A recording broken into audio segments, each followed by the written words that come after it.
এই শীতে রান্না করছি প্রায় 2 কিলো হাঁসের মাংস। তো চলো হাঁসের মাংস সঙ্গে সঙ্গে কি নিয়েছি সব মশলা সেটা দেখাই তোমাদের। দেখো এখানে মশলার মধ্যে আমি পেঁয়াজ কেটে নিয়েছি সুন্দর করে, এখানে টমেটো কাটা হয়ে গেছে কমপ্লিট। আর এই দেখো এখানে যে মশলা করব, আদা পেঁয়াজ রসুন গরম মশলা কাঁচা লঙ্কা সব কিছু রেডি করে। চলো ঝটপট করে মশলাটা বেটে ফেলি।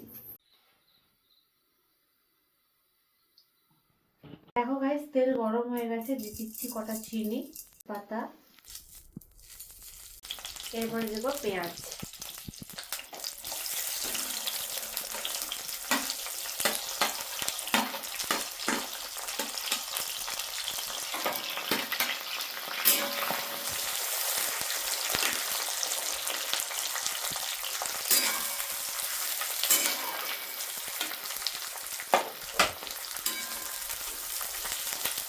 দেখো এখানে আমি পেঁয়াজটা ভাজছি, আর পেঁয়াজটা একটু হালকা ব্রাউন কালার এলে তারপরে আমি এর মশলাটা দেবো।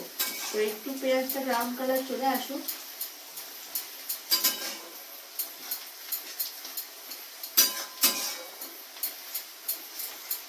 দেখো এখানে আমার হাঁস মাংসের জন্য পেঁয়াজ আমার খুব সুন্দর করে ভাজা হয়ে গেছে, হালকা ব্রাউন কালারও দেখো চলে এসেছে। এটা আর ভাজবো না, এরপরে দিয়ে দিচ্ছি আমি মশলা।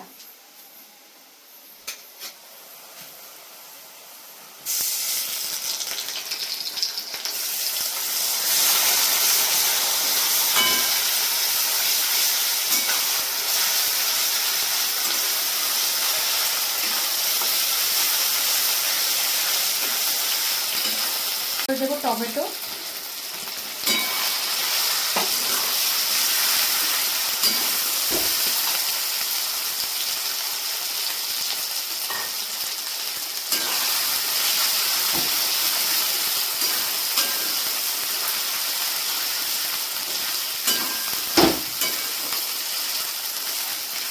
একে একে হলুদ পরিমাণ মতো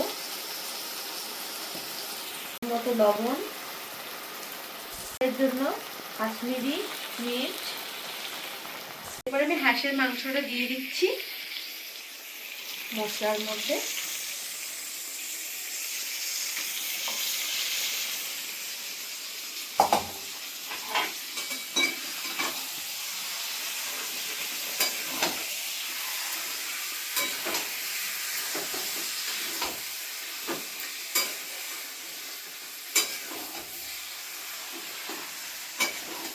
তো আমাদের কিন্তু বাপের বাড়িতে হাঁসের মাংস আমি কিন্তু কোনোদিনই খাইনি, ঠিক আছে।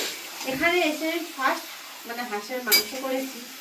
তো সবাই কিন্তু খেয়ে খুব নাম করে যে হাঁসের মাংসটা সত্যিই খুব ভালো হয়। আমি এই নিয়ে এখানে আমার বিয়ে হওয়া মোটামুটি 7 বছর হয়ে গেল, মানে 8 করবে। তো আমি হাঁসের মাংস টোটালি 4 থেকে 5 বার রান্না করেছি। মাংসটা থেকে কি পরিমাণ তেল বেরিয়েছে দেখো, বুঝতে পারছি। এত টাটকা মাংসটা দেখো, মাংসটা কষাচ্ছি আমি, ঠিক আছে। পুরো কষবে মাংসটা, কষাতে কষাতে মাংস কিন্তু কড়াই হবে।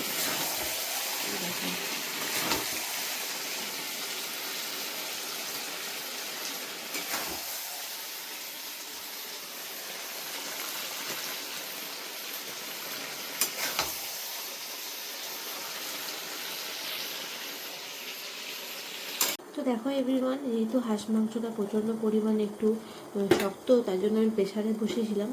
তো এই দেখো এখানে হাঁস মাংস হয়ে গেছে কমপ্লিট। আর এটা হাঁস মাংস শেষে তো একটু আমাকে শীতকাল যেহেতু ধনেপাতা দিতেই হবে।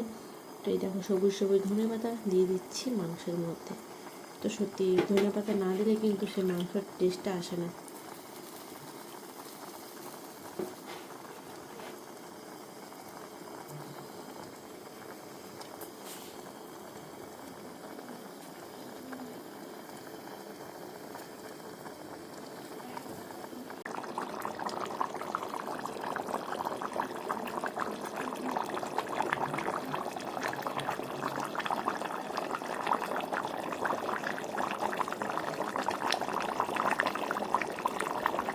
তো দেখো এখানে কমপ্লিট হয়ে গেছে সব কিছু।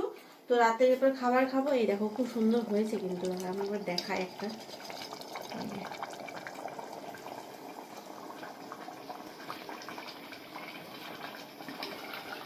আর হাঁস মাংস কিন্তু রাতেই বেশি ভালো লাগে রুটি দিয়ে। তো চলো গাইস, আজকের হাঁসের মাংস রেসিপি আমার কমপ্লিট করা। তো কেমন হয়েছে অবশ্যই কিন্তু কমেন্টসে জানাবে, আর অবশ্যই আগের থেকেও ভালো রেসপন্স চাই। টাটা সবাইকে, গুড নাইট।